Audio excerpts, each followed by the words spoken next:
The first question that a new distributor usually asks when they start to sponsor people is, okay, where should I place them in my organization? Well, let's go over that.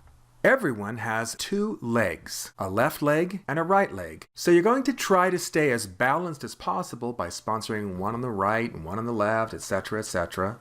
The people that you sponsor will also need to have two legs, so you will have people on your team who will create inside legs within your organization. Now, when that happens, you never want to personally sponsor people on those inside legs. You want to continue to sponsor on the outside left and the outside right because that helps the most people, it creates the most cooperation, it creates synergy.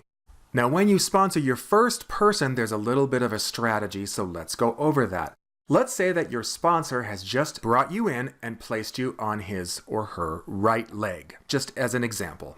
Just like everyone else, you will have to build an inside leg. But your sponsor and the people above your sponsor and the people above you will continue to sponsor people down that right leg because they share it with you and they need to sponsor people there to continue to build their own businesses. Now, when you sponsor your first person should be placed on the same leg on which you came in. In this example, your sponsor placed you on your sponsor's right leg. That means that your first person should be placed on your right leg. After that, you're free to sponsor somebody else on the other leg. In this case, it's the left leg. Now, when your first person starts to sponsor somebody, that's distributor number one there in this example, that person came in on the right leg, so his first person should be sponsored on the right leg. Number two's person should be sponsored on the left leg because that's the leg that number two shares with you.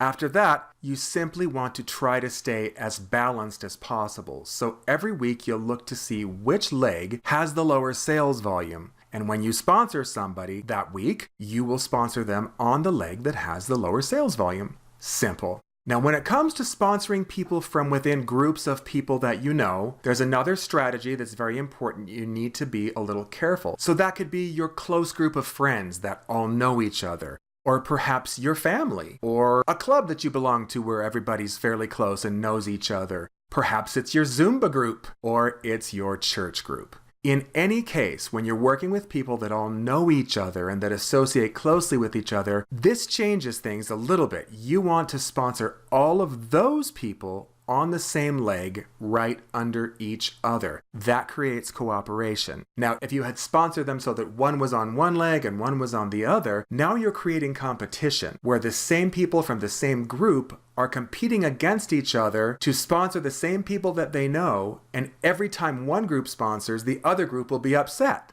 We don't want to create competition, we want to create cooperation and synergy. If you'll follow those simple rules, you'll create strong, cohesive, profitable teams.